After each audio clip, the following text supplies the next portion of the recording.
தனிப்பெரும் கருணை அருட்பெரும் ஜோதி.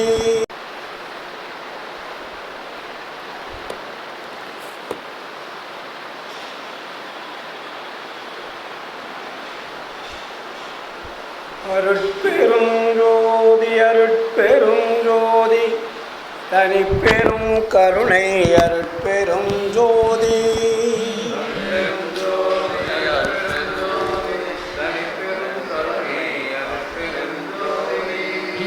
நினைந்து நினைந்து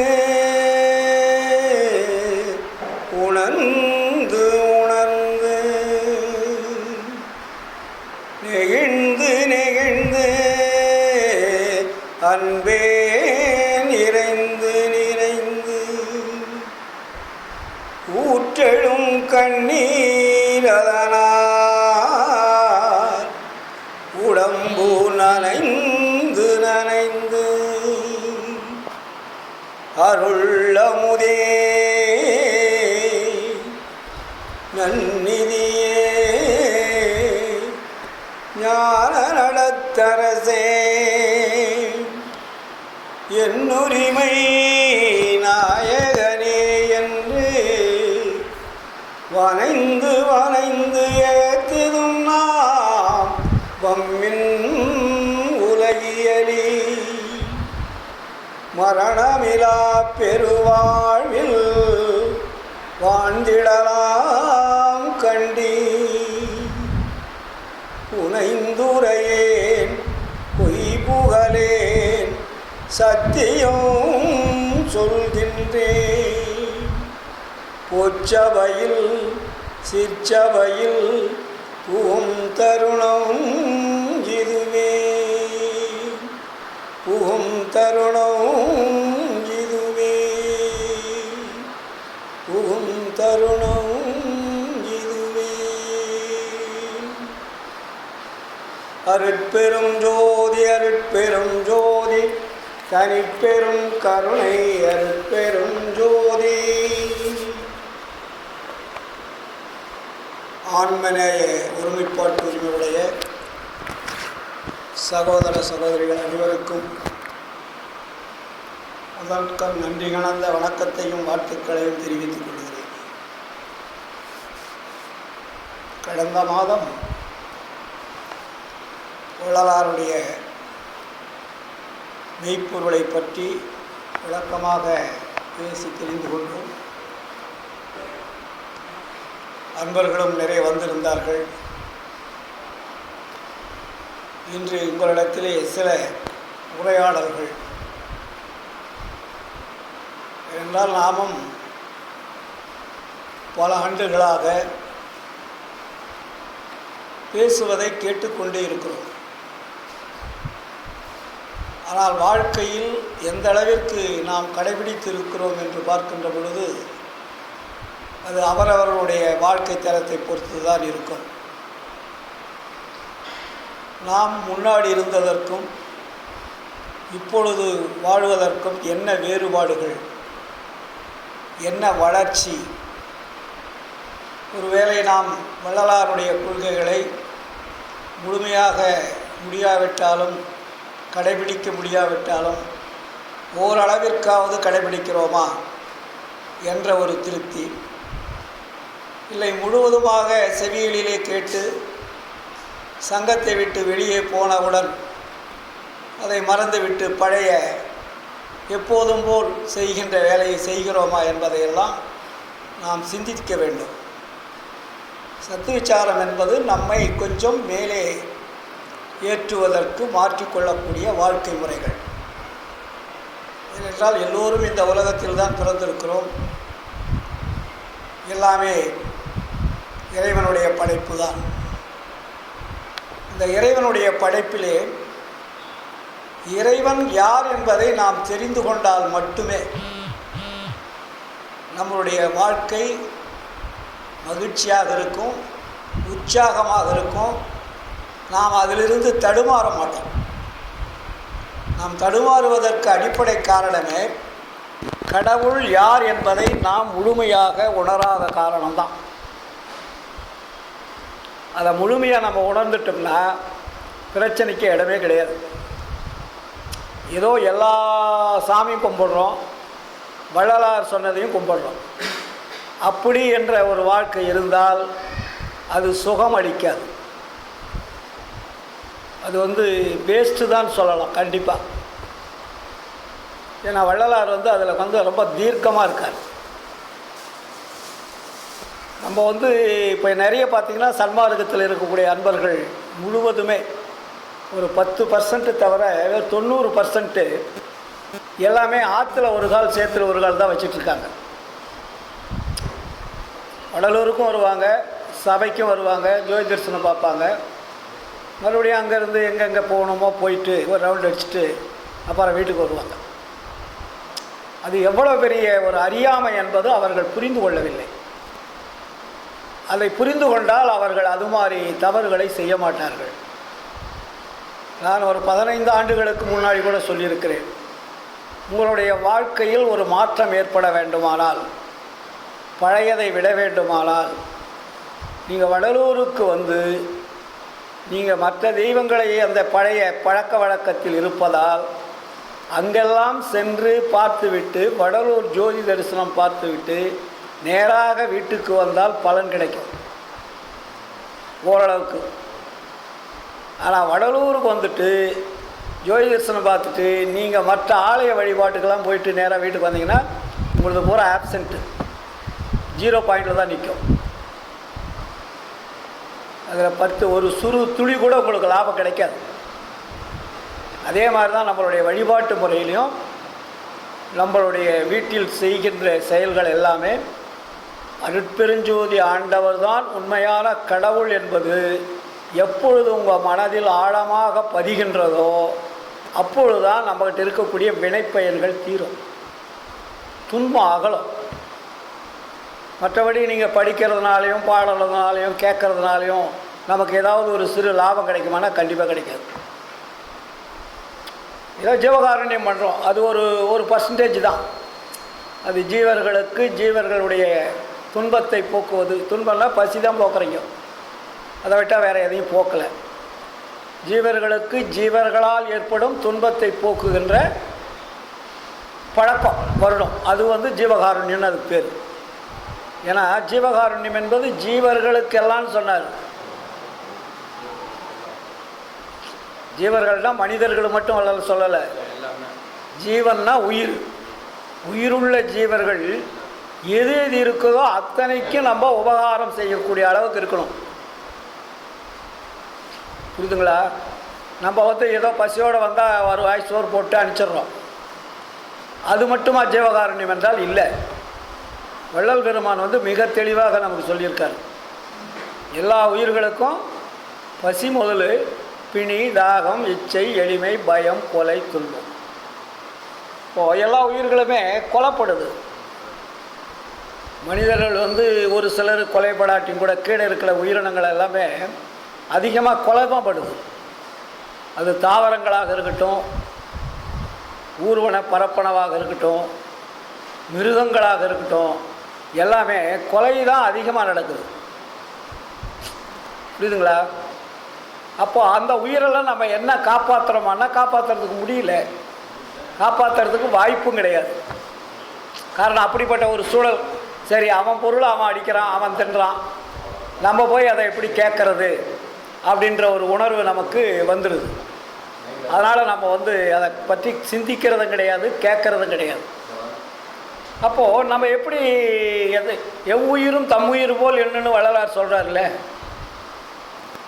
அப்போ நீ இன்னொரு உயிர் போயிட்டுருக்கும்போது நீங்கள் பார்த்துக்கிட்டு வேடிக்கை பார்த்துட்டு தானே போகிறோம். தம்முயிர் போல்னு எப்படி நம்ம நினைக்கிறது? அதுக்கு அடிப்படை இதுதாங்க. அதனால இந்த போர்டை கொண்டாந்து இன்னைக்கு இங்கே வச்சது. அப்படிங்களா? அப்போது எல்லா உயிரும் ஒன்றுன்னு நினைக்கிறோம். ஆனால் நினைக்கிறதோட மட்டும் இல்லாமல் நம்ம கண்ணுக்கு முன்னாடி நிறைய உயிர்கள் அழிக்கிறாங்க. ஆனால் நம்ம பார்த்துக்கிட்டு தான் போகிறோம். ஏன்னா நம்மளால் அதை இப்போ இருக்கக்கூடிய உலகத்தினுடைய சூழலில் அதை ஒன்றும் பண்ண முடியல. அப்படி ஏதாவது செய்ய போயிடணும்னா நமக்கு தான் பிரச்சனை உருவாக்குறாங்க. அப்போ நம்ம என்ன பண்ணணும் சன்மார்க்கிகள் அப்படின்னா, நம்மளால் முடிந்த உயிர்களை காப்பாற்றணும். நமக்கு தெரிஞ்ச உயிரினங்கள் இருக்கு இல்லையா, அந்த உயிரினங்களை நம்மளால் முடிஞ்ச அளவுக்கு அந்த கொலையிலிருந்து நம்ம காப்பாற்றணும். அதை காப்பாற்றக்கூடிய ஒரு தில்லு ஒவ்வொரு சன்மாரிக்கும் வரணும். ஏதாவது ஒரு உயிரை, இப்போ நீங்கள் கிடா வெட்டி பொங்கலை வைக்கிறான்னா அங்கே போய் நீங்கள் தடுத்து நிறுத்த முடியாது, உங்களை வெட்டிடுவான். கசாப்பு கடையில் போனீங்கன்னாக்கா நீங்கள் ஏன்டா வெட்டுறேன்னு கேட்டாக்கா 4 போலீஸ் பந்தோபஸ்தோடு இன்றைக்கி அரசாங்கமே அதுக்கு அனுமதி வழங்கியிருக்குது, அதையும் நம்ம தடுத்து நிறுத்த முடியாது. அப்போது நமக்கு தெரிந்த உயிரினங்கள் நிறைய இருக்குது இல்லையா, தாவரங்கள் இருக்குது, ஊர்வனம் இருக்குது, பரப்பனை இருக்குது, நடப்பனை இருக்குது, நமக்கு தெரிஞ்சது. இப்போ வெளிநாட்டிலாம் பார்த்திங்கன்னா நிறைய குடும்பங்களில் நிறைய நாய்களை நிறைய வளர்த்துறாங்க, பூனைகளை நிறைய வளர்த்துறாங்க, எலிகளை நிறைய வளர்த்துறாங்க. அவங்களுக்கு என்னன்னே தெரியாது, ஆனால் ஒவ்வொரு குடும்பத்துலையும் பார்த்திங்கன்னா நிறைய உயிரினங்களை வளர்த்துறாங்க. நம்மளுக்கு என்ன சாப்பாடு தேவையோ அதே மாதிரி அதுங்களுக்கு கொடுத்து வளர்த்துறாங்க, அவங்க அழிக்கிறதில்ல. அதை இப்போ நம்ம ஆளுங்க வளர்த்துறதெல்லாம் கவர்மெண்ட்டே கொடுக்குது, ஆடு மாடு கோழிலாம் வளர்த்து விற்கிறதுக்காக, அதை பணம் சம்பாதிக்கிறதுக்காக அரசாங்கமே அதுக்கு லோன் கொடுக்குது. அதை இன்றைக்கி அரசியல் ரீதியாக ஓட்டுக்காக அதை இனாமாக கொடுக்குறதாக அறிவித்து ஓட்டு வாங்குறாங்க. அது அவங்க வாங்கி என்ன பண்ணுறாங்க, அதை அழிக்கிறாங்க. கோழியாகட்டும் ஆடாகட்டும் வேறு எந்த மிருகமாகட்டும் வாங்கி அவங்க அதை வளர்ந்த உடனே விலைக்கு தான் விற்கிறாங்க, பணத்துக்காக உயிரை கொலை பண்ணுறாங்க. ஆனால் வெளிநாட்டில் தெரியாதவர்கள், வள்ளலாரை புரியாதவர்கள், ஜீவகாருண்யம் என்ன என்பது தெரியாதவர்கள்லாம் சில உயிர்களை அவங்க வளர்க்குறாங்க. அவங்க அடித்து சாப்பிட்றதில்ல, தன்னுடைய குழந்தை போல் பார்க்குறாங்க. அவங்க பெட்லேயே படுக்க வச்சுக்கிறாங்க. நீங்கள் நெட்டில் போய் பார்த்தீங்கன்னா நிறைய தெரியும், யூடியூப்பில் நெட்டெலாம் பார்க்குறாங்கன்னா நமக்கு அதை பார்க்கும்போதே நம்மளை அறியாத ஒரு உணர்வு ஏற்படுது. ஒரு உயிரை நம்ம வெளியே தான் நாயை கட்டி வைப்போம், அவங்க வீட்டுக்குள்ளே அவங்க எப்படி குழந்தைகள் விளையாடுதோ அது மாதிரி விளையாடுது, பூனை அது மாதிரி விளையாடுது, நாய் அது மாதிரி விளையாடுது, தேன் அதே மாதிரி தேனீக்களை கொண்டாந்து வைக்கிறாங்க. எந்த உயிரையும் அவங்க அழிக்கிறதில்ல. அதை அவ்வளோ குழந்தைய பக்குவமாக பாதுகாக்கிறாங்க. இப்போ நேற்று பார்த்திங்கன்னா ஒரு வீடியோ வந்தது, குரங்கு கொண்டாந்து வீட்டில் வளர்த்துறாங்க, செல்ல பிராணின்னு சொல்லிட்டு வளர்த்தி அந்த குழந்தைக்கு அந்த குரங்குக்கு எல்லா ப்ராக்டிஸும் அவங்க என்னென்ன செய்கிறாங்களோ அதை பார்க்குது. அது ஒளிஞ்சு பார்க்கும், அப்புறம் குழந்தைக்கிட்ட விளையாடும், மறுபடியும் அவங்க பிரிட்ஜை துடைப்பாங்க, தட்டை எடுப்பாங்க, டேபிளில் வைப்பாங்க. இதெல்லாம் அது கரெக்டாக பார்த்துக்கிட்டே இருந்து அப்படி கொஞ்சம் கொஞ்சமாக பழகி இவங்க காலையில் டிஃபனுக்கு ஆரம்பித்தாங்கன்னா அதுக்கு அவங்க ஜாடையில் சொன்ன உடனே அதை பிரிட்ஜில் இருந்து என்ன இருக்குது வேணுமோ அதை எடுத்தாந்து வைக்குது, தட்டம் கொண்டாந்து டேபிளில் வைக்குது, தண்ணி எடுத்து அந்த 2 காலையும் நடந்து அழகாக இருக்குது, தண்ணியை கொண்டாந்து வைக்குது. அப்போ அவங்க வீட்டில் என்னென்ன அவங்க செய்கிறாங்களோ அத்தனையும் அது செய்யுது. வளர்த்துறது மட்டுமல்ல, அதனுடைய குணத்தையே மாற்றி மனிதர்கள் போல் அது செய்யக்கூடிய ஒரு சூழலை அங்கே உருவாக்குறாங்க. அதை பார்க்குறதுக்கு நமக்கு ஆசையாக இருந்தது. குரங்கு மரம் தாவி தாவி செல்லக்கூடிய குரங்கை அன்பினால் அரவணைப்பினால் அவர்கள் அதை கொண்டு வந்து வீட்டில் வளர்த்தி அதுக்கெல்லாம் பெட்லேயே படுத்துக்குது. மழை நிலம் வேணுமா அதே மாதிரி அவங்க வச்சுருக்குறாங்க, கக்கூசில் போய் இருந்துட்டு சுத்தமாக பண்ணிட்டு வருது, வீடு கூட்டுது. அவங்க அந்த பெண்கள் என்னென்ன அந்த வீட்டில் செய்கிறாங்களோ அத்தனையும் அது செய்யுது. அப்போ அந்த உயிரினங்கள் நம்ம 6 அறிவு உள்ள மனிதன் உயர்ந்தவன் சொல்கிறோம், ஆனால் அந்த ஒரு 4 கால் உள்ள ஒரு பிராணி நம்மளுடைய பழக்க வழக்கத்தினால் எல்லா வேலையும் செய்யுது. அப்போ அவர் எவ்வளோ பெரிய அற்புதம். இது மாதிரி சின்ன சின்ன உயிர்களை நம்மால் முடிந்த அளவுக்கு காப்பாற்றலாம் இல்லையா. ஒரு உயிர் ரொம்ப கஷ்டப்படுதா, நமக்கு தெரிஞ்சதா, ஒரு விலை கொடுத்து வாங்கிக்கூட அது ஏதோ ஒரு இடத்துல யாருக்கும் மனிதனுடைய கைக்கு அகப்படாத ஒரு இடத்துல கொண்டு போய் விட்டு வளர்த்துக்கலாம், இல்லாட்டி விட்டுட்டு கூட வந்துடலாம், தப்பிச்சுக்கோ. நம்ம கண்ணுக்கு முன்னாடி அந்த உயிர் போகுது. ஒரு கோழி எடுத்துக்கங்க, அவன் ஒரு 100 ரூபா கொடுத்து ஒரு 500 200 300 ரூபா கொடுத்து அதனுடைய விலையை கொடுத்து வாங்குறான். இன்னும் கொஞ்சம் நேரத்தில் வெட்ட போகிறாங்க, நமக்கு நல்லா தெரியும். அப்போ நம்ம என்ன பண்ணணும், என்னப்பா அந்த வேலை கோழி சார் நாங்கள் 200 ரூபாய்க்கு வாங்கிட்டோம், சரி இந்த 200 ரூபா வச்சுக்கோ கொடுன்னு சொல்லிட்டு அதை காப்பாற்றினாவே அது ஜீவகாரணம். அந்த நேரத்தில் அந்த உயிரை காப்பாற்றுவதற்கு அது தள்ளி போட்டாச்சு உயிரை, அவன் கொஞ்ச நேரத்தில் வெட்ட போகிறான். இப்போ இது மாதிரி செய்யக்கூடியது எல்லாமே ஜீவகாருண்யத்தில் தான் அடங்குது. புரியுதுங்களா? அதனால தான் வள்ளலார் வந்து உயிரெல்லாம் ஒரு நீ திருநடம் புரியும் திரு பொது என அறிந்தேன்னார். மனிதனுக்கு மட்டும் சொல்லலை, எல்லா உயிர்களிலும் இறைவன் இருக்கிறார். அப்போ அந்த உயிரை கொள்ளும்போது இறைவனை கொள்ளுகிற மாதிரி அது. கொலை என்பது ஒரு கொடூரமான செயல். அதை வந்து வள்ளலார் வந்து ரொம்ப அழுத்தமாக அதை நமக்கு வலியுறுத்துறார். அதனால தான் அந்த உயிர் கொலையும் புலை புசிப்பும் உடையவரெல்லாம் உறவினத்தார் அல்ல, அங்கே ஸ்ட்ராங் பண்ணுறார். அவங்க வந்து ஆண்டவனை நினைப்பதற்கும் தொழுவதற்கும் அருகதை அற்றவர்கள்ட்டார். அந்த அந்த மனித உருவத்திலே அந்த உறவிலேயே சேர்த்துக்காதீங்க. அப்போ எவ்வளோ பெரிய ஒரு வார்த்தையை அந்த இடத்துல வள்ளல் பெருமான் போடுறார்.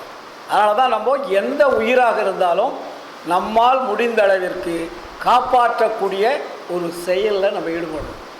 ஏன்னா வள்ளல் சொல்கிறது பசி கொலை, மற்றதெல்லாம் இருந்தால் தப்பிச்சிடலாம். பிணி வந்தால் கூட அதை தப்பிச்சிடலாம். ஒரு ஆசை வந்துச்சுன்னா கூட அந்த ஆசையை கொஞ்ச நாள் லேட்டாக பொறுத்துக்கலாம், இல்லைங்களா? இச்சைன்னா ஏதாவது பொருள் வாங்கிறதுக்கு கிடைக்கலையேன்னு வருத்தப்படுறது, அச்சம், அது நம்ம கிடைக்குமோ கிடைக்காத என்று அச்சப்படுறது, இதெல்லாம் வந்து அந்த ஒவ்வொரு உயிரினங்களுடைய துன்பத்தினுடைய லிஸ்ட்டு. ஆனால் நமக்கு முதல் என்ன சொல்கிறாரு? உயிர் கொலையும் கொலை புசிப்பும், பசி கொலை, இந்த ரெண்டை நம்ம காப்பாற்றுறதுக்கு நம்ம தயாராக இருக்கணும். அதை காப்பாற்றினால் மட்டும்தான் நமக்கு இறைவனுடைய அருள் கிடைக்கும். கொலைபாதகம் செய்யவனுக்கு கூட, ஜெயில் தண்டனை விதித்தவனுக்கு கூட அரசாங்கம் அவனுக்கு சோறு போட்டு தான் கொள்ளுது. புரியுதுங்களா? தூக்கு தண்டனைக்கு போகிறேன் நாளைக்கு, கொலை குற்றவாளி, அப்போ அவனுக்கு கூட எல்லாப்பா வேணும் சாப்பாடு வயிறு நிறைய போட்டுட்டு தான் கொள்கிறான், பட்னியாக கொலை பண்ணுறதில்ல. அதனால் முதல் பிரச்சனை பசி, ரெண்டாவது தானே கொலை வருது. அப்போது இந்த பசியும் கொலையும் யார் நிறுத்துகிறார்களோ அவர்கள் சன்மார்க்கத்திற்கு உரியவர்கள். இது புறத்தில். அப்போது நம்மளுடைய உடம்புல இருக்கு பார்த்தீங்களா அகம், இந்த அகத்துலேயும் நம்ம உடம்பையே நம்ம தினமும் கொண்டுகிட்டு இருக்கிறோம். ஒவ்வொரு அணுக்களையும் நம்ம சாவடிச்சுக்கிட்டு இருக்கிறோம். அந்த சாவடிக்கக்கூடிய தருணம் வரும்போது முடிவு பெறுகின்ற பொழுது தான் மரணம்னு வருது. அப்போ நம்மளுடைய உடம்பை நம்ம காப்பாற்றுறதுக்கு எவ்வளோ நம்ம கஷ்டப்படணும். ரூபா வியாபாரம் வச்சு பொருள் சம்பாதிக்கிறது கஷ்டப்படுறோம். ஆனால் நம்மளுடைய உடம்பை காப்பாற்றுவதற்கு நம்ம அதை பற்றி பெருசாகவே எடுத்துக்கிறதில்ல. 6 மணிக்கு போகிறோம், 7 மணிக்கு போகிறோம், 10 மணிக்கு போகிறோம், 11 மணி வழி வியாபாரம் தான் இருக்கிறோம். பொருளீட்டுவதற்காக காலம் நேரத்தை பார்க்காமல் நாம் செலவு செய்கிறோம். ஆனால் அந்த பொருளை நம்மால் எடுத்து போக முடிவதில்லை. ஆனால் நம்ம உடம்பை பற்றி என்னைக்காவது சிந்திக்கிறோமானா சிந்திக்கிறதில்லை. ரொம்ப டயர்டாகிடுச்சு, கஷ்டமாச்சுன்னா உடனே டாக்டர்கிட்ட போயிடும், இல்லைங்களா? உடனே போய் அவர் என்ன சொல்கிறாரு அந்த மருந்து மாத்திரையை சாப்பிட்டு மறுபடியும் நம்ம ஸ்டார்ட் பண்ணிடுறோம். ஆனால் இந்த உடம்பு முதுமை அடையாமல் இருப்பதற்கு நாம் என்ன செய்து கொண்டு இருக்கிறோம்? நம்முடைய உடம்பில் இருக்கக்கூடிய கோடான கோடி அணுக்கள் சேர்ந்தது தான் இந்த பாடி. இந்த பாடியை நம்ம காப்பாற்றுறதுக்கு நம்ம என்ன முயற்சி பண்ணோம் அப்படின்னா யாரும் முயற்சி பண்ணுறதில்ல. நம்ம ரெகுலர் ஒர்க்கு தானே பண்ணிகிட்டு இருக்கிறோம். அப்போது வள்ளலார் சொன்ன ஏதாவது ஒரு சிறு வழிமுறையாவது நம்ம கடைபிடிக்கிறோம்னா இல்லை. முதல் வந்து நம்ம உணவு பழக்கத்தை மாற்றலை. உணவு பழக்கத்தை மாற்றுறதுக்கு உண்டான மூலிகைகளை சொன்னார், அதை சாப்பிட்றதில்ல, இல்லைங்களா? இதெல்லாமே நம்ம முடியலைன்னா நமக்கு எப்படி இறைவன் வந்து அருளை கொடுப்பாரு? நமக்கு வந்து ஒரு பெரிய மரணமில்லா பெருவாழ்வு கிடைக்கும். சாகாத கல்வின்னு மேடையில் பேசிட்டா போதுமா? மரணமில்லா பெருவாழ்வு என்பது பட்டி தொட்டிகள்லாம் என்ன மாதிரி போய் பேசிட்டா மட்டும் போதுமானா போதாது. நடைமுறைக்கு ஓரளவுக்கு கொண்டு வரணும். அந்த நடைமுறை கொண்டு வருவதில் தான் முக்கியமானது 2. அதில் வந்து உயிர்கொலை செய்யக்கூடாது ஃபஸ்ட்டு, பசியோட மக்கள் இருக்கக்கூடாது. இதை 2 நீங்கள் நீக்கிட்டீங்கன்னாவே மற்றதெல்லாம் தானாக வந்துடும். பசியை நீக்கிறவனுக்கு கொலையை நீக்கக்கூடிய தைரியம் வந்துடும்ன்றார். அந்த இயற்கையான பசியை நீக்கக்கூடணும். அது சும்மா பசிக்கிறீர்கள, இயற்கையிலேயே அந்த உயிர் மேல் நீங்கள் கருணை வைத்தீர்களானால் கொலை செய்கின்ற பொழுதும் அந்த கருணை உங்களுக்கு வந்துடும். ஆட்டோமேட்டிக் சிஸ்டம் அது.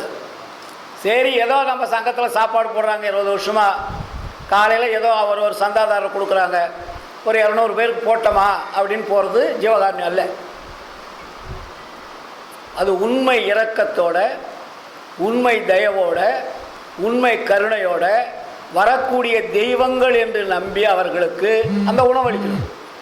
வர்றவங்களாம் பரதேசிகள் அல்ல, அவங்க தெய்வங்கள். அந்த தெய்வங்கள் அந்த உடம்புல இருக்குது, உயிராக இருக்குது, ஆன்மாவாக இருக்குது.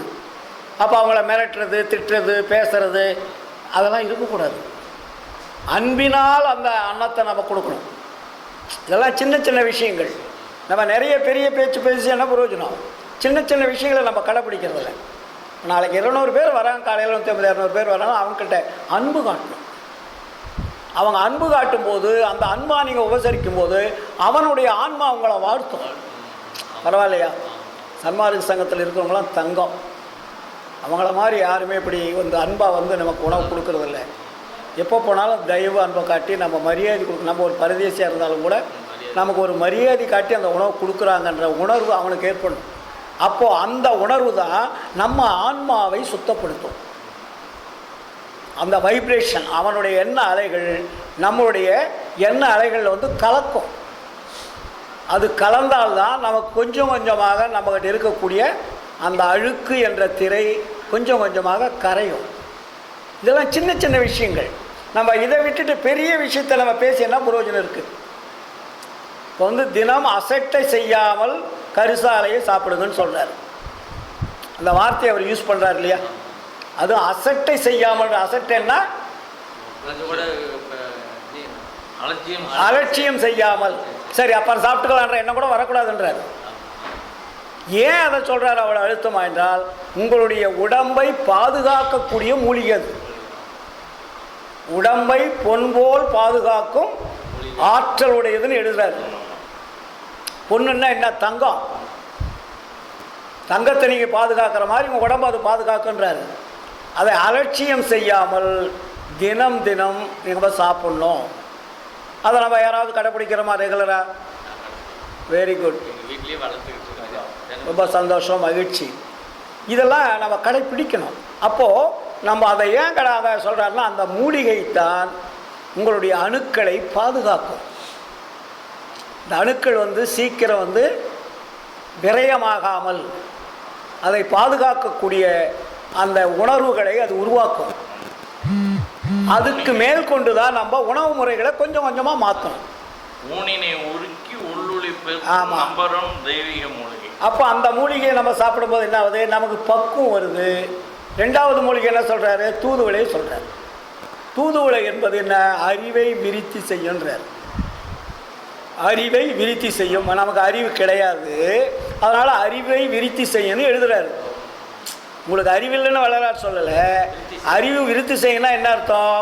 உங்களுக்கு அறிவு இல்லை, இதை சாப்பிடுங்க, அது விருத்தி செய்யணும்னு அர்த்தம். புரியுதுங்களா? அப்போ அந்த தூதுவளையும் கரிசாலையும் நம்ம இடைவிடாத சாப்பிட்டு பழகணும். அந்த சாப்பிட சாப்பிட நம்ம உடம்பு அதுக்கு ஒத்துக்கும். முதல்ல நம்ம திடீர்னு சாப்பிடும்போது, இப்போ நம்ம நண்பர் ஒருத்தர் அப்படி தான் சாப்பிட சொன்னாருன்னு ஒரு நாளைக்கு இந்த ஆடு மாடு பில்லு மேய்கிற மாதிரி பேஞ்சு ஹீட் ஆகிடுச்சு. ஆத்திரம். அப்படி இருக்கக்கூடாது. கொஞ்சம் கொஞ்சமாக சாப்பிட்டோம்னா நம்ம உடம்புக்கு இன்றைக்கி ஒரு 1/2 ஸ்பூன் சாப்பிட்டோமா எப்படி இருக்குது? சரி, கரெக்டாக இருக்குது. நாளைக்கு அதே பண்ணுங்கள். அப்படி ஒரு வாரம் 1/2 ஸ்பூன் பண்ணுவாங்க. அதுக்கு அடுத்த வாரம் கரெக்டு, இதில் எந்த விதமான சைடு எஃபெக்டோ ஹீட்டோ குளிர்ச்சியோ அதிகம் வரல, நார்மலாக இருக்குன்னா இன்னும் அடுத்த வாரத்துக்கு கொஞ்சம் சேர்த்துக்குங்க. கொஞ்சம் கொஞ்சமாக இதை பழகிட்டு வந்தால் நமக்கு என்ன ஆகும்? உடம்புக்கு தெம்பு வரும். நீங்கள் 1 கிலோ சோறு குழம்பு ரசத்தை தின்றதை விட இதை சாப்பிடுகின்ற பொழுது உங்களுக்கு உடம்புக்கு ஒரு தெம்பு வரும். நரம்பு வந்து நல்ல ஸ்ட்ராங்காக இருக்கும். அதுக்கு மேல் கொண்டு நம்ம என்ன பண்ணணும்? கொஞ்சம் கொஞ்சமாக உணவு முறைகளை மாற்றணும். வள்ளலார் தெளிவாக சொல்கிறார். சோற்றாசையோடு காம சேற்றாசைப்படுவாரை துணிந்து கொள்ள கூற்றாசைப்படுனார். கூற்றம்னா என்ன? யமா. நீங்கள் இந்த தினமும் தின்றதை தின்னுக்கிட்டே இருந்தீங்கன்னா யமனுக்கு வந்து சௌகரியமாக போச்சு. உங்களை சர்வசாதாரணமாக வந்து கூட்டிகிட்டு போயிடுவான். நீங்கள் ஒன்றும் அங்கே அதை வந்து தடுத்து நிறுத்த முடியாதுன்ட்டார். புரியுதுங்களா? அதுக்கப்புறம் இன்னொரு இடத்துல என்ன சொல்கிறாரு? ஈரமும் அன்பும் கொண்டு இன்னருள் பெற்றேன், என் மார்க்கம் இரவாத சன்மார்க்கம் தோழி. அடுத்தவர் என்ன சொல்கிறாரு? காரமும் மிகு புளிச்சாரமும் கைப்போடே உப்போடே கசப்போடே கூட்டி ஊரமுது உண்டு நீ ஒழியாதே. அதுக்கு என்ன பேர் வைக்கிறாரு? ஊரமுது உண்டு நீ ஒழியாதே அந்தோ ஆரமுது உண்டு என்னோடு ஆடையடி பந்து அருட்பெரும் ஜோதி கண்டு ஆடையடி பந்துன்றார். அப்போது நீ ஊரமுது என்றால் இது ஏன் ஊரமுது எனக்கு அது பேர்? இது மலம் வரும், சிறுநீர் வரும், வேர்வை வரும், அழுக்கு வரும், எல்லாமே வெளியே வந்து அது உங்களை அழிச்சிடும். இந்த 6 சுவை தான் உங்களை அழிப்பது. இப்போ நம்ம எதையோ தியானம் பண்ணுறோம், யோகம் பண்ணுறோம், தபம் பண்ணுறோன்றதெல்லாம் வேலையாகாது. நீங்கள் 3 வேலையை நல்லா மூக்கு பிடி தின்னுட்டிங்கன்னா எந்த தியான யோகம் தான் இருந்தாலும் இன்னும் வேலையாகாது. அப்போ நம்ம என்ன பண்ணோம்? இந்த அறுசுவையை கொஞ்சம் கொஞ்சமாக பக்குவமாக குறைக்கணும். அறுசுவையை நம்ம ஃபுல்லாக சாப்பிடும்போது என்ன வருது? காமம் வருது. காமம் என்றால் என்ன? உணர்ச்சி. உணர்ச்சி எப்படி வருது? இந்த அறுசுவை அது இரத்தமாக மாறி இரத்தம் சுத்தகரிப்பு செய்து அது குண்டலினி பையில் போய் விந்துவாக மாற்றமடைந்து இறங்கிடும். அப்போ விந்து இறங்கினா என்ன ஆகும்? உங்களை சும்மா விடாது. அது வீரியம் உள்ளது, அது சும்மா விடாது. அது போய் ஏதாவது ஒரு தப்பு பண்ண ஆரம்பித்து சொல்லிடும். நீங்கள் தப்பு பண்ணுறதில்ல, உங்களுக்கு அந்த எண்ணம் வராது. ஆனால் இந்த உணவினால் உங்களுக்கு அந்த விந்து என்ற வீரியம் வந்து அது வெளியே வருகின்ற பொழுது உங்கள் உடம்பு சீக்கிரமாக அழிந்து போயிடும். அதனால தான் கிராமத்தில் அந்த காலத்தில் என்ன சொல்லுவாங்க? விந்து விட்டவன் நொந்து கெட்டான்னு சொல்லி பழமொழி உண்டு. அப்போது நமக்கு ஆரமுது ஊறுறதுக்கு இந்த உடம்போ தவிர ஊரமுதுக்கு அல்லன்ட்டார். அது ஊரமுது, அதுவும் அமுதம்தான், அதுவும் வந்து அங்கே தான் இறங்குது. இது ஆரமுது, இது மேலே இருந்து கீழே வெளியே இறங்கணும். இது இறப்பையிலிருந்து வெளியே வந்து அது ஃபில்ட்ரு பண்ணி அதை எங்கெங்கே சுத்திகரிப்பு செய்யணுமோ அத்தனையும் செய்து அது ரத்தமாக மாற்றி, ரத்தம் 4 வகைன்னு எழுதியிருக்கார் வள்ளலார். அதை எந்தெந்த ரத்தத்தில் என்னென்ன இருக்குதுன்னு கலவை எழுதி வச்சுருக்கார். உரநடை பகுதியில் போனீங்கன்னா தெரியும். இன்றைக்கி தான் வந்து இவனுங்களை ABCDன்னு சொல்கிறான். ஆனால் வள்ளலார் அன்னைக்கே எழுதியிருக்காரு 4 வகை ரத்தங்கள் அப்படின்னு எழுதுறார். கலவை ரத்தம் என்னென்ன ஒரு 4 வகையில் வரும். அப்போ அந்த 4 வகை ரத்தங்கள் அந்த உணவனுடைய தன்மைக்கு மாறி அங்கே வருது. இது வந்து சுக்கில பையில் போய் இறங்கிடுது. இறங்கிட்ட உடனே அது என்ன ஆகும்? நம்மளுடைய வயதை கூட்டிக் கொண்டே இருக்கும். இது தினமும் சாப்பிட்றீங்க, தினமும் வெளி வந்துட்டுருக்கு, தினமும் சாப்பிட்றீங்க, தினமும் வெளி வந்துட்டுருக்கு இல்லையா? அதனால் வள்ளலார் அதுக்கு என்ன சொன்னார்? அதை கூட ஊற்றுக்கேணி நாயன்னு ஒரு வார்த்தை போடுறார். ஒரு ஆண் பெண் என்பது தினம் தினம் உடலுறவு செய்யக்கூடாது. அப்படி செய்தால் உங்களுடைய உடம்பு சீக்கிரம் அழிந்துவிடும். அப்போ என்ன சொல்கிறாரு? 15 நாளைக்கு ஒரு தடவை, இல்லறத்தானுக்கு 15 நாளைக்கு ஒரு தடவை ஆண் பெண் உடலுறவு வைத்துக் கொள்ள வேண்டும். ஏனென்றால் இறைக்காமல் இருந்தாலும் ஆபத்து, இறைத்து கொண்டே இருந்தாலும் ஆபத்துன்றார். புரியுதுங்களா? நம்ம டெய்லி இறைச்சாலும் சீக்கிரம் வற்றி போய், அதனால தான் அது ஊற்றுக்கேணி நாயன்னார். ட்ரை ஆகிட்டுனா அதுக்கப்புறம் சீக்கிரம் உடம்பு தேக நஷ்டம் ஏற்படுன்ட்டார். அப்போது சிட்டத்தை நீக்குவது போல்னு போட்டார். எப்படி ஒரு சிட்டம் கட்டிட்டா விளக்கில் அந்த மேலே இருக்கிற சிட்டத்தை நீக்கணும்னா மறுபடியும் விளக்கு நின்று எரியுது. அதுபோல் இந்த 15 நாளைக்கு ஒரு தடவை இதை நீங்கள் யூஸ் பண்ணிக்கங்க, அதுக்கு மேலே யூஸ் பண்ணாதீங்க. அப்போ கூட என்ன எதற்காக நம்ம யூஸ் பண்ணோம்னா குழந்தை வேண்டும் என்ற உணர்வுக்கு மட்டும் யூஸ் பண்ணுன்றார். இப்போ உடம்பை நம்ம பாதுகாக்கிறதுக்கு என்னென்ன வழிமுறைகளை நமக்கு சொல்லியிருக்காரு. நம்ம இதெல்லாம் அந்த சிந்திக்கிறதே கிடையாது, அங்கே போகிறதே இல்லை. பாட்டை பாடிடுறோம், எல்லாம் பண்ணிடுறோம், எப்போதும் போல் செய்கிறோம். அப்போ நம்ம உடம்பு எவ்வளோ பெரிய பொண்ணானதுன்னு சொல்கிறார் இல்லையா?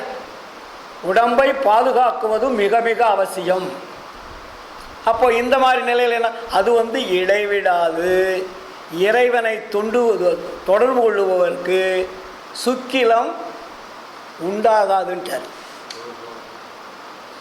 வைப்ரேட் ஆகிடும், அங்கே குண்டலினி சக்திக்கு வராது. ஸ்டோர் பை இருக்கு இல்லையா, அந்த ஸ்டோர் பைக்கு வராது. எப்படி இந்த பிரிட்ஜில் வந்து ஒரு சில பிரிட்ஜில் தண்ணி கீழே இறங்கினோடனே வெளியே எடுத்து ஊற்றுவாங்க. ஒரு சில ஃப்ரிட்ஜில் வந்து அந்த தண்ணி கீழே இறங்காத வைப்ரேட் ஆகிட்டே இருக்கும். இப்போ கம்பெனிகளை பார்த்தேன், எங்கள் வீட்டில் அப்படி தான் முதல்ல வாங்கினோம்.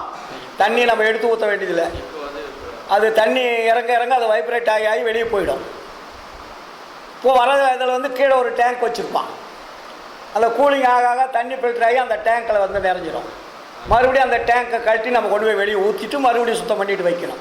புரியுதுங்களா? அப்போ நமக்கு என்ன ஆகணும், வைப்ரேட் ஆகணுமோ தவிர அதை ஸ்டோர் ஆகக்கூடாது. இடைவிடாது இறைவனை தொடர்பு கொள்ளுகின்றவர்களுக்கு, எந்த இறைவனை, அருட்பெருஞ்சோதி ஆண்டவரை தொடர்பு கொள்ளுவதற்கு உங்களுடைய உணர்வுகள் அதை சுட்டி எரிக்கின்றார். அந்த சூடு வரும்போது என்ன ஆகுது, உங்களுடைய உடம்பை பாதுகாக்கக்கூடிய உணர்வுகள் அங்கே வந்து அந்த அழிக்கக்கூடிய அணுக்களை வெளியே தள்ளாமல் அது வைப்ரேட் ஆகி ஆவியாக மாற்றி அது வெளியே தள்ளிடும். இவ்வளோ பெரிய விஷயத்தை நமக்கு சொல்கிறார். இதை நம்ம கடைபிடிக்கிறோமா? அப்போ நம்ம என்ன, நமக்கு அடிப்படை வள்ளலார் நமக்கு சொல்கிறார்னா, இறைவனை இடைவிடாது தொடர்பு கொள்ள வேண்டும்னார்.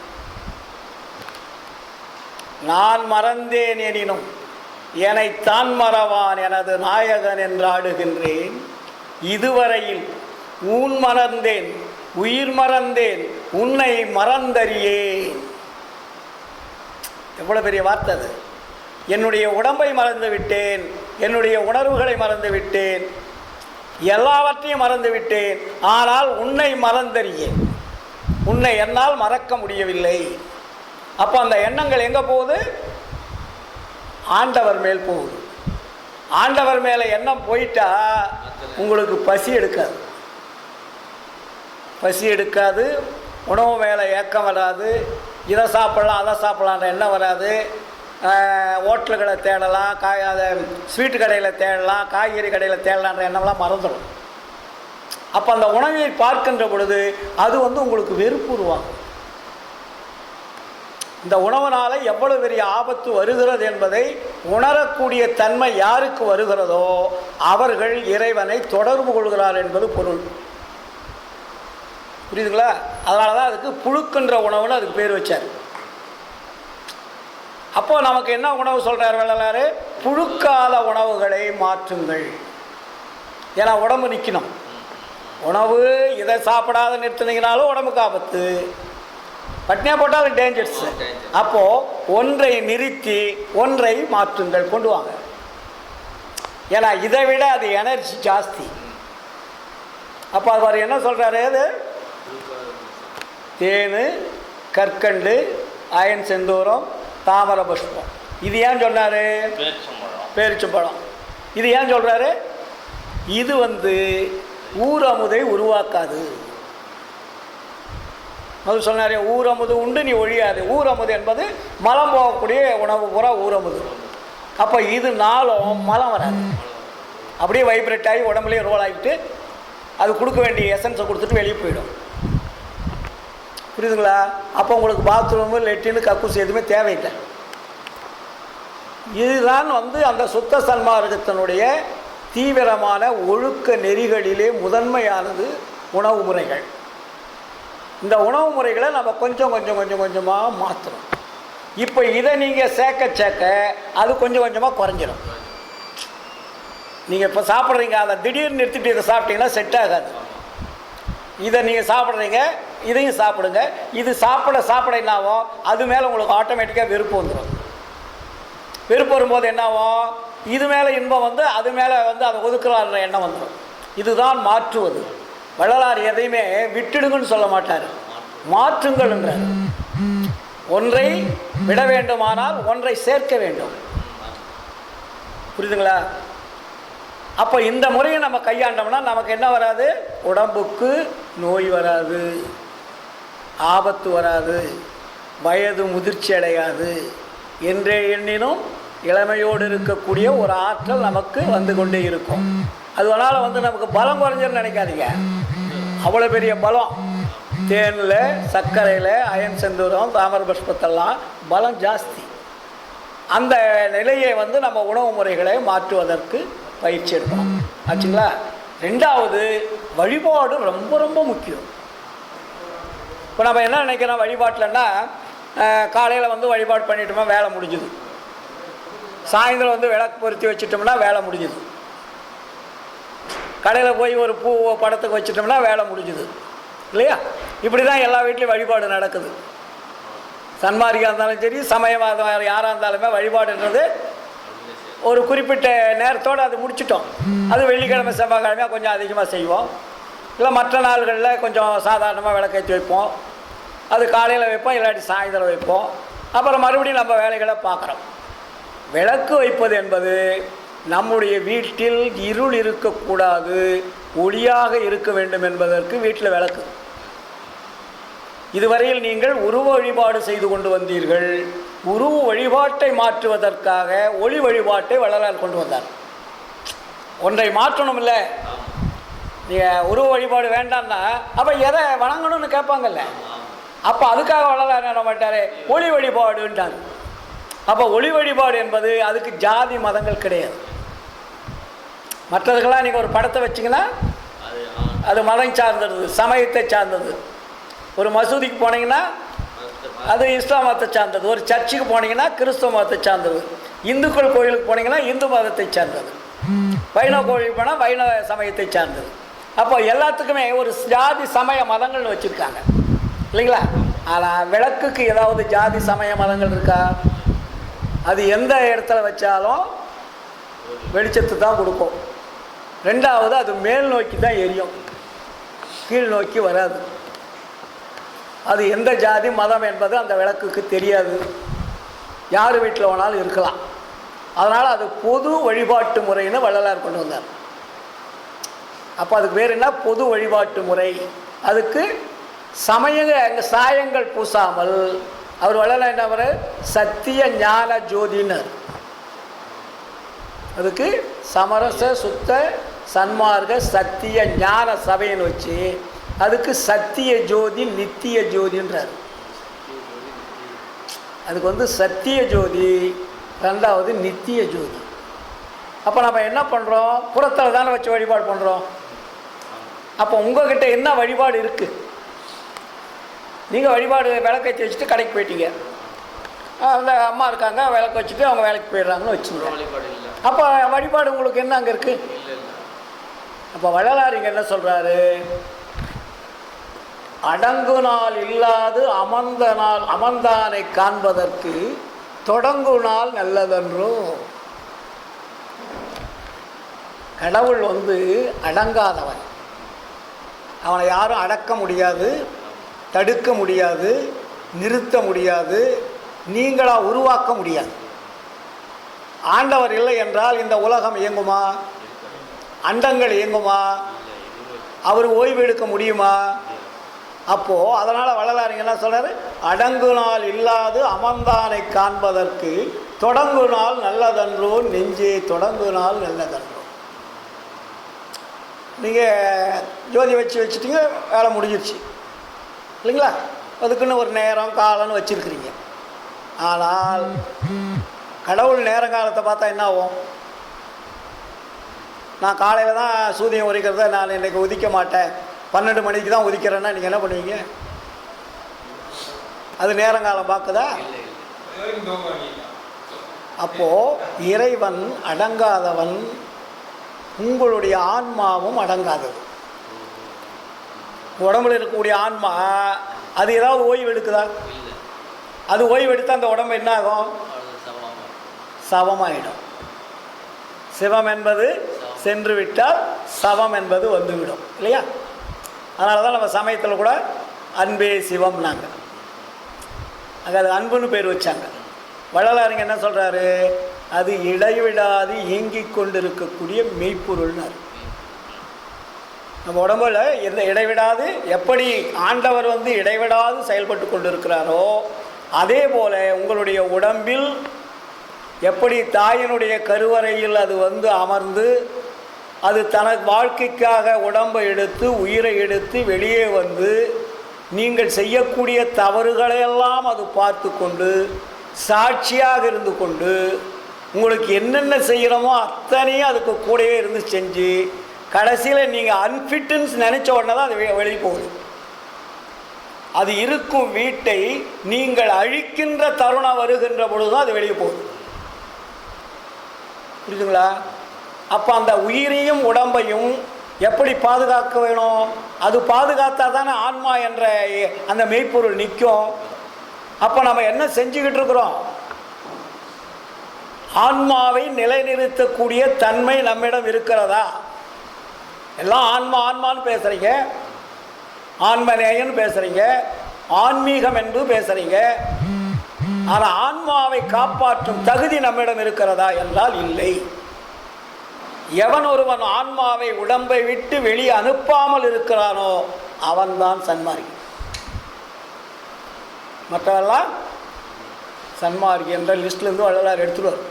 அப்படியே ஆன்மாங்கிறது என்னங்கிறது சொல்லுங்க. அதிகம் வழக்கமா போர்டில் தான் எழுதி. அப்போது ஆன்மா என்றது என்ன? அதுதான் இறைவனுடைய குழந்தை. ஏன்னா அவர் அனுப்பியது தான் ஆன்மா. அவர் அனுப்பிய ஆன்மாவை நம்ம எப்படி பாதுகாக்கணும்? அப்பா கொடுக்குற சொத்தை நம்ம எவ்வளோ பாதுகாக்கிறோம்? அதை அழிச்சிட்டா மறுபடியும் அப்பா கொடுப்பாரா? ஒரு தொழிலுக்கு பணம் கொடுக்குறாரு, அந்த தொழிலை நஷ்டம் பண்ணுறீங்க, அப்புறம் என்ன ஆகுது? வேறு தொழிலுக்கு போயிடுறீங்க. அப்போ இது நஷ்டம் ஆன உடனே வேறு தொழிலுக்கு போயிடுறீங்க. அதே மாதிரி ஆன்மா என்ன பண்ணுது? இந்த உடம்பு நஷ்டம் அடையும் போது இந்த உடம்பை விட்டுட்டு வேற ஒரு வீடு எடுத்துக்குது. அப்போ வீடு இல்லாமல் ஆன்மா வாழுமா என்றால் வாழாது. அப்போ நம்ம சமயவாதிகள் என்ன சொன்னாங்க? பக்தி மார்க்கத்தில் உடம்பை விட்டு ஆன்மா பிரிந்தால் சொர்க்கத்திற்கு சென்றுவிடும், வைகுண்டம் சென்றுவிடும், கைலாயம் சென்றுவிடும். ஏனென்றால் நாமெல்லாம் காசி ராமேஸ்வரம்லாம் போய் வழிபாடு செஞ்சோம். அதனால் இந்த ஆன்மாவானது ஆண்டவர் வந்து சொர்க்கத்துக்கு கூட்டிடுவார்னு அவங்க ஒரு கதை கட்டிட்டு போயிட்டாங்க. ஆனால் வள்ளலார் என்ன பண்ணார்? அவனே, நீ உடம்பை விட்டு வெளியே ஆன்மா சென்றால் மறுபடியும் பிறப்பு உண்டுடான்ட்டார். அது எங்கேயும் போகிறதுக்கு சான்ஸே கிடையாது. உடம்பை விட்டு ஆன்மா வெளியே சென்றால் அது மறுபடியும் வேறொரு வீடு எடுத்து வாழுமே தவிர அது வேறொரு இடத்திற்கு செல்லாது. அப்போ அந்த ஆன்மா என்ற இறைவனுடைய குழந்தையானது ஆன்ம தேகத்தோடு தான் இங்கே வந்தது. இந்த உருவத்தை எடுத்துக்கிட்டு அது வரல. இந்த உலகத்திற்கு வருகின்ற பொழுது ஆன்ம தேகத்தோடு வந்தது. ஆன்ம தேகம் என்றால் என்ன? அது பேர் தான் ஒளி தேகம். அந்த தேகத்தில் வந்த ஆன்மா இங்கு இந்த உலகத்தில் வாழ்வதற்காக அந்த தேகத்தினுடைய வரைபடத்தில் உயிரும் உடம்பும் கொடுக்கப்படுகிறது. புரியுதுங்களா? அப்போ அந்த உயிரும் உடம்பையும் கொடுத்தால் நீங்கள் உயிரையும் அழிக்கக்கூடாது, உடம்பையும் அழிக்கக்கூடாது. இதை எந்த வகையில் இது சேர்ந்ததோ அந்த வகையில் பிரித்து நீ எப்படி வந்தாயோ அந்த தேகத்தை மாற்றிடான்னு வள்ளலார். அதுக்கு பேர் தான் ஆன்ம தேகன்னு பேர். புரியுது? அழிக்கவும் கூடாது. ஆனால் உன்னுடைய பழைய தேகத்துக்கு நீ வரணும். இந்த புது தேகம் உனக்கு எப்படி வந்துச்சு? உணவுனால் வந்தது, இந்த உலகத்தினால் வந்தது, பஞ்சபூதங்களால் வந்தது. இந்த பஞ்சபூத தேகத்தை பஞ்சபூதங்களால் உருவாக்கப்பட்ட உணவு என்ற அந்த உணவை நாம் உட்கொண்டுவதால் இந்த தேகம் தடித்து விட்டது. அப்ப தடித்த தேகத்தை கரைக்க வேண்டும். கரைக்கிறதுனா எப்படி? அது அருள்னால மட்டும்தான் கரைக்க முடியும், வேற எதுலையும் கரைக்க முடியாது. வேற எந்த பொருளை வச்சு உங்களை இந்த உடம்பை கரைக்கவே முடியாது. அருளால மட்டும்தான் அது மெல்ட்டாகவும் கரையும். அதனால தான் அருளே என் மனம், அருளே என் அறிவு, அருளே என் உரு. அந்த அருட்பெருஞ்சோதி அகவல்ல அருள் அருள்னு போட்டிருக்காரு. என்ன படிக்கிறீங்க? அருள் தான். அப்போ அந்த அருளை பெறுவதற்கு தான் நாங்கள் இவ்வளோ கஷ்டப்படணும். நீங்கள் இந்த அளவிற்கு இந்த உலகத்தில் முறை தெரியாமல், வழி தெரியாமல், வழிபாடு தெரியாமல் வாழ்க்கை வாழ்ந்ததினால் வந்த துக்கம்தான் மரணம். மரணம் என்பது ஒரு துக்கம். அதனால தான் அது மரண பெரும்பிணி வாரா வகை தரும் கருணை பெருந்திரல் காட்டிய மருந்தேனர். மரண பெரும் பிணினர். அதை மற்ற பிணி பெரும்பிணி இல்லை, அது சீக்கிரம் ஏதோ செஞ்சிடலாம். மரண பெரும்பிணி உங்களால் எப்படி நீக்க முடியும்? அப்போ அந்த மரண பெரும்பிணி வாரா வகை தரும் கருணை பெருந்துரல் காட்டிய மருந்து. அதுதான் அருள் மருந்து. அந்த அருள் மருந்தை பெறுவதற்கு தான் இவ்வளவு வழிகள். அப்போ நீங்கள் போய் எங்கே சார் கடையில் வாங்கணுமா? வாங்க வேண்டியதில்லை. வேறு ஏதாவது விற்கிதா? இல்லை. அப்போ எங்கே தான் சார் இருக்குது? உங்கள்கிட்டே இருக்குது. வேறு எங்கேயும் போய் நீங்கள் வாங்க வேண்டியதில்லை. அந்த அருள் என்பது இறைவன் நீங்கள் அறியாமல் வாழுகின்ற பொழுது உங்கள் உடம்பை சுத்திகரிப்பு செய்வதற்காக முன்னாடியே அருளை வைத்து தான் அனுப்புகிறார். அதனால தான் வள்ளலார் சொன்னார், பெட்டி இதில் உளவாக பெரும்பொருள் உண்டு, அது பெருக என அது திறக்கும் பெருந்திரவு போலும், எட்டும் இரண்டும் தெரியாது என் கையிலே கொடுத்தி எடுக்கதனை முயல்கின்றேன், அட்டிசையன் எனையாதீர், அரைகணத்துக்கு 1000 கோடியாக வட்டியிட்டு நும்மிடத்தே வாங்குவேணும் நாளைனார். எவ்வளோ பெரிய விஷயம்.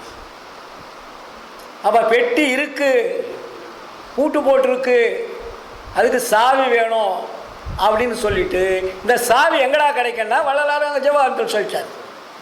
ஜீவகாருண்யமே மோட்ச வீட்டின் திறவுகோல். நீ எப்பொழுது அன்பு கருணை தயவு என்ற அந்த மிக்சிங் மெத்தடு, அன்பு வேணும், தயவு வேணும், கருணை வேணும், இந்த 3 மிக்ஸ் ஆகும்போது தான் அருள் என்பது வரும், சாவி கிடைக்கும். அப்போ அந்த சாவி திறக்கிறதுக்கு சாவி கிடைச்சா மட்டும் போதுமா? இறைவனுடைய ஆர்டர் வேணும், இறைவனுடைய அனுமதி வேணும். அப்போ அந்த அனுமதியை பெறுவதற்கு தான் எவ்வளவு விஷயங்களை வள்ளலார் கொடுத்துருக்கார். அப்புறம் என்ன சொல்றாரு?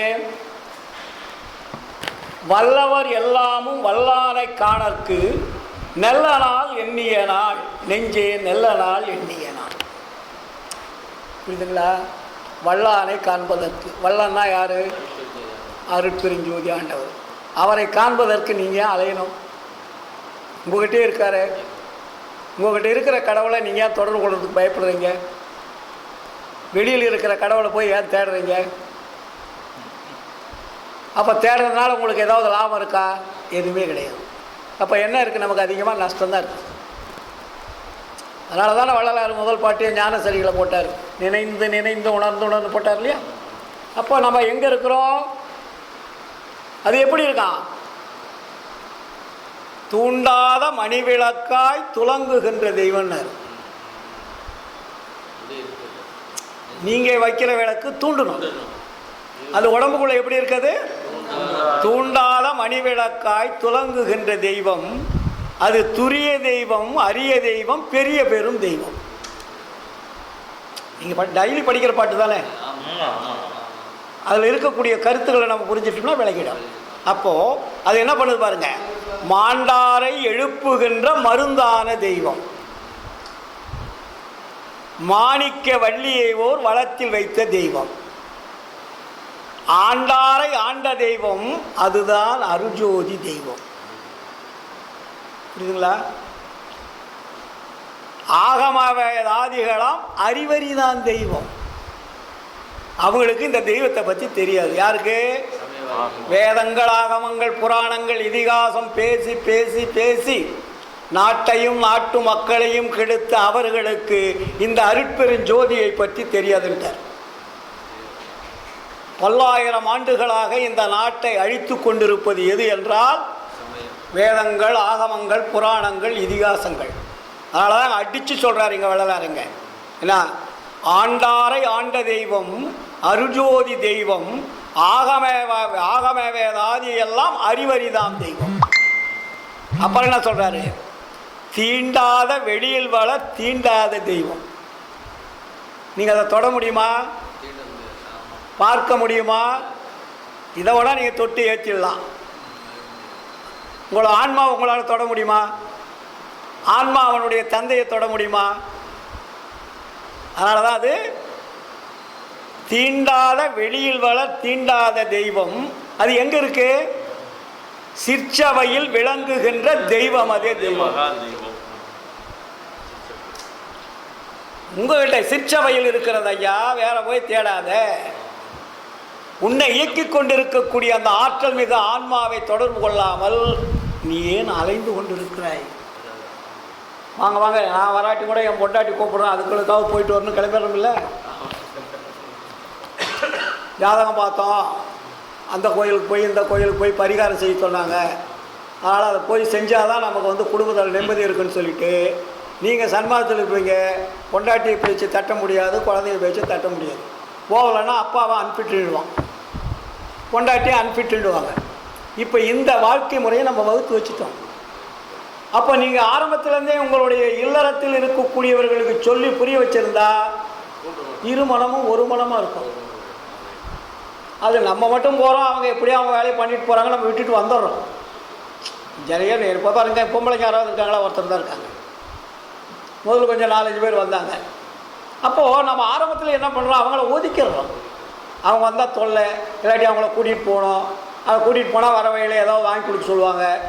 இப்படிலாம் நம்மளுடைய எண்ணங்கள் மாறி அவர்களை தள்ளி தள்ளி வைத்து அவர்களுக்கும் அந்த உண்மை ஒழுக்க நெறியை சொல்லாமல் நாம் அவர்களை தள்ளி வைத்துட்டோம். அதனால் நம்ம எதை செஞ்சாலும் அவங்க வெறுப்பாக நம்மக்கிட்ட பேச ஆரம்பிச்சிட்டாங்க. என்ன சொன்னாலும் கேட்குறது. என் பொண்டாட்டி நான் வந்து வரும்போதே நான் கூட்டிகிட்டு தான் வந்தேன், கடைசி வரையும் கூட்டிகிட்டு தான் போனேன். இப்போ முடியாததுனால வரல. ஒவ்வொரு இந்த சங்கத்துக்கு எத்தனை ஆண்டுகள் தொடர்ச்சியாக வந்திருப்பான். நான் வராத என் ஒய்ஃப் வராத அந்த சங்கத்துக்கு வரமாட்டேன். இதே இடத்துல அப்போ அந்த நிலையை நாங்கள் ஆரம்பத்திலேருந்தே உருவாக்கிட்டோம். அப்போ எனக்கு துணையாக இருக்கிறாள் எல்லா வகையிலும், எனக்கு தடை என்பது கிடையாது இன்னைக்கு வெளியும். அப்போது நம்ம ஒரு தாய் தந்தையர் அந்த வழியை பின்பற்றுகின்ற பொழுது தன்னைத்தானே குழந்தைகள் மாறிடும். புரியுதுங்களா? இப்போ என்னுடைய குழந்தைகள் அத்தனை பேருமே வள்ளலாரை விட்டு வேறு எதையுமே வழிபட மாட்டாங்க. இது அருட்பெருஞ்சோதி ஆண்டவரை தவிர தெளிவாக இருப்பாங்க. என் பேரன் பேத்திங்களும் அப்படி தான். நான் சொல்லியா கொடுக்குறேன் இல்லை, அந்த வித்தானது எந்த உணர்வில் வருதோ அந்த உணர்வாக மாறிக்கொண்டே இருக்கும். சார் நீங்கள் எந்த வித்து போடுறீங்களே எந்த மண்ணில் அதுதான் சார், அதுக்கு தகுந்த மாதிரி தான் விளையும். புரியுதுங்களா?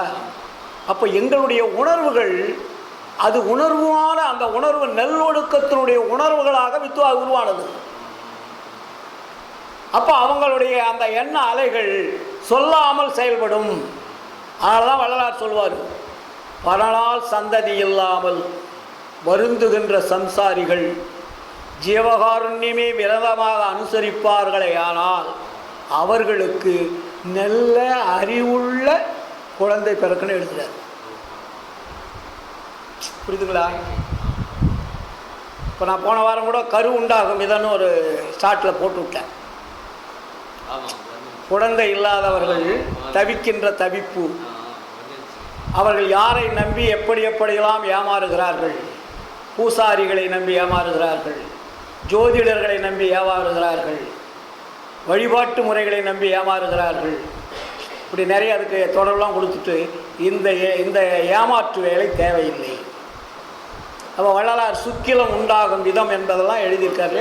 அதை பார்த்து அவங்களுக்கு புரிகிற மாதிரி எழுதி ஃபுல்லாக நான் போஸ்ட் பண்ணிட்டேன். அது பயங்கரமான வரவேற்பு. ஏன்னா அறியாமல் புரியாமல் தெரியாமல் இந்த நிலையில் அவங்க போய் விழுந்துடுறாங்க, பணத்தையும் அடிச்சிடுறாங்க, கற்பையும் விலை பேசி விடுகிறாங்க. நீங்கள் நிறைய இடத்துல போனீங்கன்னா குழந்தை உங்களுக்கு எப்படியும் கிடைக்கும் உருவாக்குன்னு சொல்லிட்டு இந்த பூசாலிங்க ஜோதிடர் மருத்துவர்லாம் என்ன பண்ணுவானுங்க, தவறான வழியை யூஸ் பண்ணுறாங்க. அப்புறம் இன்னொன்று வந்திருக்கு இல்லையா, டெஸ்ட் டியூப்னு. டெஸ்ட் டியூப்னா என்ன சார்? அது இன்னொருத்தனுடைய விந்தை எடுத்து இன்னொரு பெண்ணில்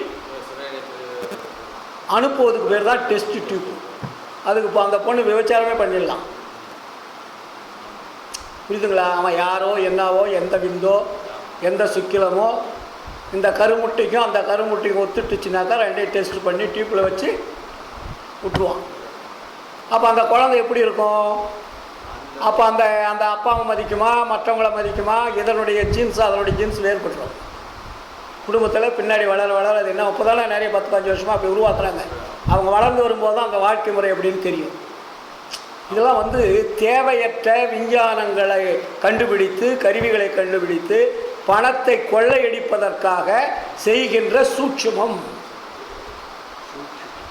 அப்போ வள்ளலாரிங்க என்ன சொல்கிறாரு, எதுவுமே வேண்டாம், நீங்கள் இடைவிடாது அருட்பெருஞ்சோதி ஆண்டவரை தொடர்பு கொண்டு ஜீவகாருண்யமே வழிபாடாக நினைத்து விரதமாக ஏற்று செயல்பட்டீர்களானால் நல்ல அறிவுள்ள சந்ததியை உண்டு பண்ணும் என்பது சத்தியமே எழுதுகிறார்.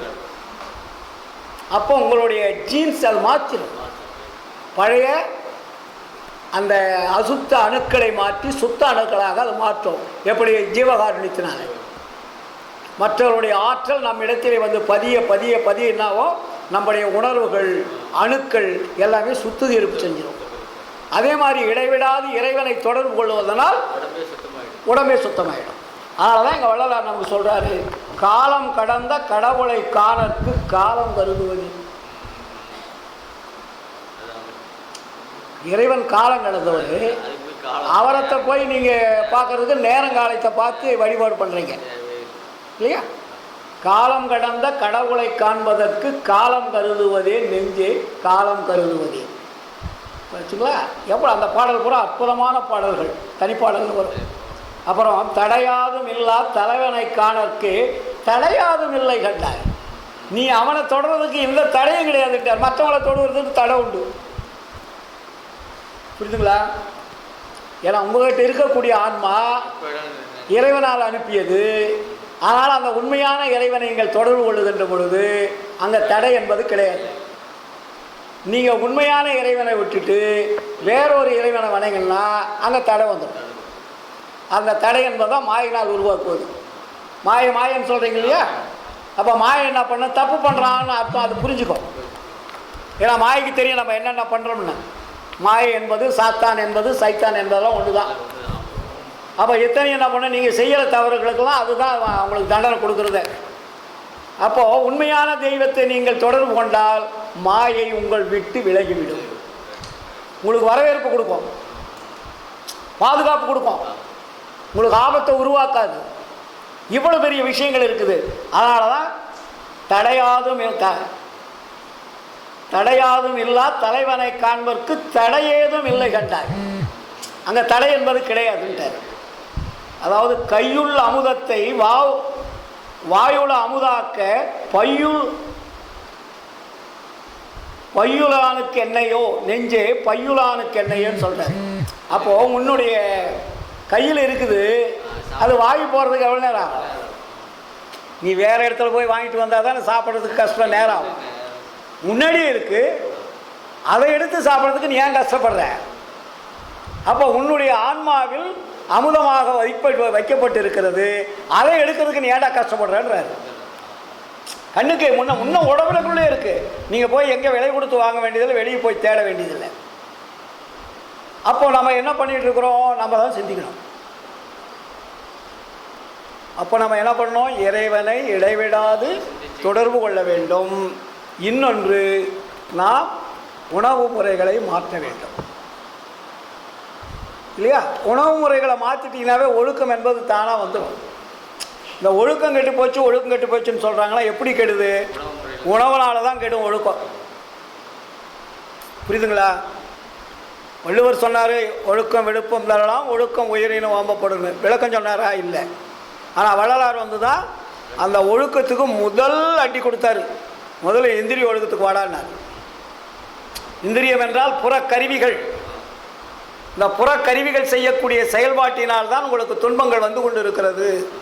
இந்த புறக்கருவிகளை வச்சு தான் நீங்கள் சாப்பிட்றீங்க. அப்போ உணவு முறைகள் எதிலிருந்து கருவி மூலமாக தான் உள்ளே போகுது. அப்போ நீங்கள் தான் வாய் அடக்கணும், கையடக்கணும், கால் அடக்கணும், கண் அடக்கணும், காது அடக்கணும், மூக்கு அடக்கணும், வாய் அடக்கணும்னு எல்லாத்தையும் ஐம்புலன்களையும் நீங்கள் அடக்கணும். கண்ட்ரோல் பவர் கொண்டு வந்துடணும். அப்போ இந்த புறக்கருவிகளை அடப்பதற்கு எது கருவிகளாக உள்ளே இருக்குது? கரணங்கள் இருக்குது. அதுதான் மனம், புத்தி, சித்தம், அகங்காரம் என்று சொல்லக்கூடிய கருவிகள். அப்போ இந்த கருவிகள் தான் உங்களுக்கு வேலை வாங்குது. புறத்தில் இருக்கக்கூடிய கருவிகளை வேலை வாங்குவது கரணங்கள். அப்போ அந்த கரணங்களும் இந்திரியங்களும் பழக்கத்தினால் செயல்படுகிறது. ஆன்மா சொல்லி செயல்படுறது பழக்கத்தினால். எப்படி? ஒரு குரங்கு சொன்னல, ஒரு குரங்கு வீட்டில் பழக பழக பழக சொல்லி கொடுக்க அந்த பழக்கத்தில் அது செய்யுது. பார்த்து பார்த்து. அதே மாதிரி நம்ம அம்மா அப்பா இந்த உலகம் எதை சொல்லி கொடுத்ததோ அதை தான் செய்கிறோம். புரியுதுங்களா? சொல்லி கொடுக்காத யாருக்குமே தெரியாது சார். அது படிப்பாகட்டும், பொருளாகட்டும், உங்கள் வாழ்க்கை முறையாகட்டும், யாருமே சொல்லாமல் தெரிந்து கொள்வதற்கு வாய்ப்பே கிடையாது. எல்லாம் சொல்லியது தான். இறைவனை இடைவிடாது தொடர்பு கொள்வதுன்னு சொல்லிடுவோம். இது வந்து மதத்தில் வந்து நாமாவளி ஜபம், மந்திர ஜபம்லாம் சொல்லுவாங்க. இந்த சன்மார்க்கத்தில் இறைவனை இடைவிடாது தொடர்பு கொள்வதுனா எந்த சிந்தனைகளை நீங்கள் அங்கே வைக்கணும். ஆன்மாவை சிந்தனையிலேயே இருக்கணும். உங்களுக்கு நேரம் ஃப்ரீயாக இருந்துச்சுனாக்கா அருட்பெருஞ்சோதி மகாமந்திரத்தை சொல்லுங்கள். இப்போ நான் வியாபாரம் பண்ணிக்கிட்டு இருக்கிறேன், சிந்தனையை நீங்கள் அதை வச்சுட்டு வியாபாரம் பண்ணுங்க, அது தடை கிடையாது. நீங்கள் உங்களுடைய உணர்வுகளை கொண்டு போய் இங்கே வச்சுட்டிங்கன்னா வேலை முடியுது. அதனால தான் ஞானசரிகளை சொல்கிறார் இல்லையா, உச்சிக்கு கீழே உள்நாக்குக்கு மேலே மூளையின் மத்தியில் மலர்ந்த தாமரைக்குள்ளே உள்ளே வந்து ஒரு சின்ன ஒளியாக அது இயங்கிக் கொண்டிருப்பது, அதுக்கு பேர் தான் ஆன்மா. அது இல்லை என்றால் உடம்பு இயங்காது. அதனால் உங்களுடைய உணர்வுகளை அங்கே தொடர்பு வையுங்கள்னாரு. அதனால தான் ஞானசரிகளை ஒரு பாட்டு அதுக்காகவே போட்டார் தனியாக. குறித்து உரைக்கின்றேன், நீங்கள் கேட்ட கேள்வி சொல்கிறார் பாருங்க. குறித்து உரைக்கின்றேன் இதனை கேண்மின் இங்கே வம்மின், கோணுமன குரங்காலே நாணுகின்ற உலகி, வெறித்த உம்மால் ஒரு பயனும் வேண்டுகிறேன், எனது மெய்யுரையை பொய்யுரையாய் வேறு நிலையாதி. இப்போ சொன்னீங்க இல்லையா, நீங்கள் பொறித்த மதம் சமயம் எல்லாம் பொய் பொய்யே, நீங்கள் சொன்ன மந்திரம்லாம் பொய்டான்ட்டார். பொறித்த மதம் சமயம் எல்லாம் பொய் பொய்யே அவற்றில் புகுதாதி. அப்புறம் என்ன பண்ணோம்? செரித்திடு சிற்றவை நடத்தை தெரிந்து துதித்திடுமின் சித்தியெல்லாம் இத்தினமே சத்தியம் சேர்ந்திடுமே. இதை விட என்ன விளக்கம் சொல்லணும்? வரல, உங்களுடைய உணர்வுகள் அங்கே வைக்கிறதுக்கு என்ன சார் இருக்கு? இப்போ ஒரு சாதாரண எக்ஸாம்பிள், ஒரு பொம்பளை கையில் குழந்தை வச்சுட்ருக்குறான், இன்னொரு இடத்துல கூடையை வச்சுருக்கிறான், தலைமையட்டில் ஒரு பானையை வச்சு தண்ணி வச்சுக்கிறான். அவள் போயிட்டே இருக்கிறாள்ல, பழக்கத்துக்கு வந்துட்டால, அப்போ அந்த பானையும் விடாது, குழந்தையும் விட மாட்டா, கையில் இருக்கிற பொருளையும் விட மாட்டா. அப்போ தலைமையில் இருக்கிறது என்ன? அது தன்னைத்தானே அந்த உணர்வு அங்கே போயிட்டு இருக்குது. இப்படி நடக்கும்போது நடந்தால் கூட அந்த உணர்வுகளை பேலன்ஸ் பண்ணிக்கலாம். இப்போ எத்தனை பேர் அப்படி கொண்டுட்டு போகிறாங்க. அப்போ நீ செய்யக்கூடிய தொழில் அதில் பாதிக்காது.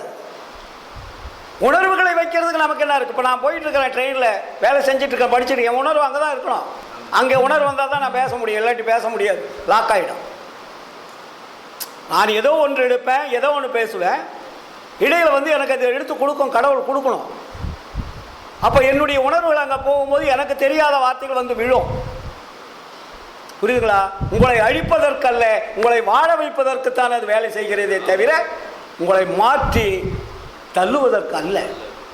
அதனால தான் வள்ளலாரி இடைவிடாது சிற்சபையின்கள் மனதை செலுத்திங்கன்னு கரண ஒழுக்கத்தை போட்டார். புரியுதுங்களா? மனதை அலைமோத விடாமல் சிற்சபையின் இழுத்து நினைங்கடான்றார். மழி விடாத. அப்போ மனமான்பது எப்படி? குரங்குன்றார், பேய் குரங்குன்றார். அவ்வளவு பெரிய பேய் குரங்க உங்களுடைய கண்ட்ரோல் கொண்டு வாங்கன்றார். மனம் எனும் ஓர் பேய்க்குரங்கு மடப்பையிலே மற்றவர் போல் என நினைத்து மறுட்டாதே கண்டாய், தினைகள உன் அதிகாரம் செல்ல ஒட்டேன், யார் என எங்கு என நினைத்திருந்தாய், ஞான சபை தலைவனுக்கு நல்ல பிள்ளை நானே. இதெல்லாம் செஞ்சாதான் நமக்கு இந்த பிறவியில் நமக்கு கிடைக்க வேண்டிய ஆன்ம லாபம் கிடைக்கும். இல்லாட்டி அடுத்த பிறவிக்கு நம்ம லைசன்ஸ் போய் வாங்கிக்க வேண்டியதான். அது அடுத்த பிறவி என்ன கிடைக்குன்னு நமக்கு தெரியாது. அதனால தான் வள்ளலாறு இந்த பிறவி போனால் மறுபடியும் எந்த பிறவி கிடைக்கும் என்பது உண்மை அல்ல, தெரிந்து கொள்ள முடியாது. என்னம்மா? ஆமாம், முதல் பாட்டு அதை தானே போட்டார்.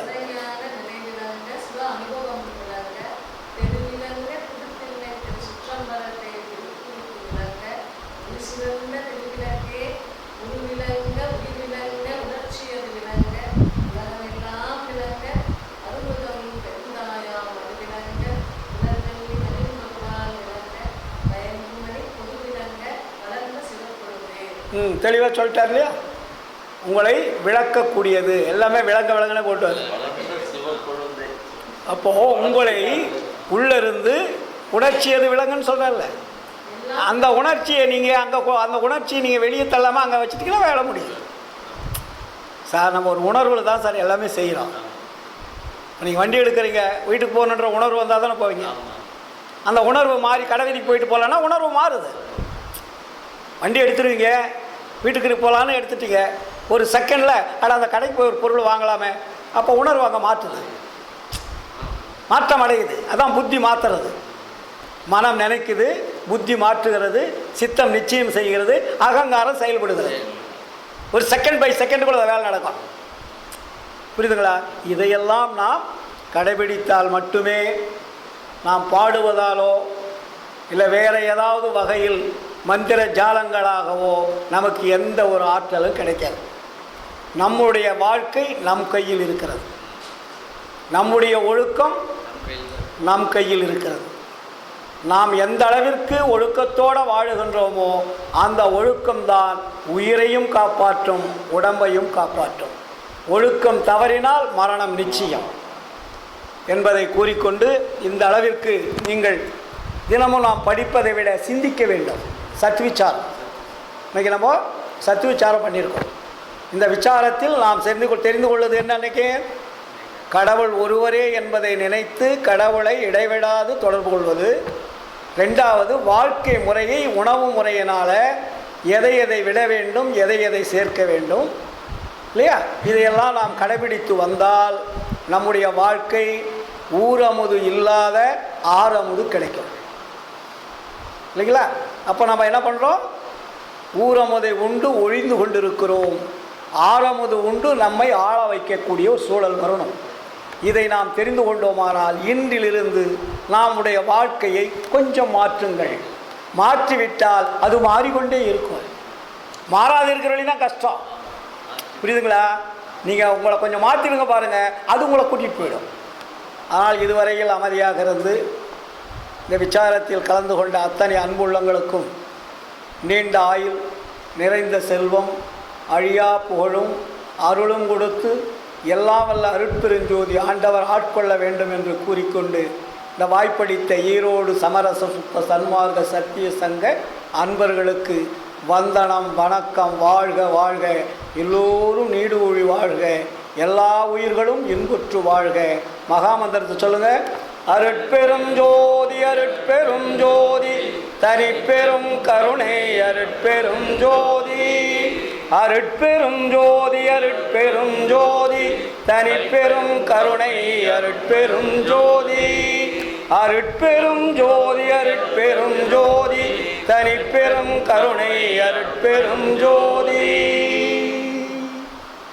இந்த சிறிய உரையை நிறைவு செய்கிறேன். வணக்கம், வாழ்த்துக்கள்.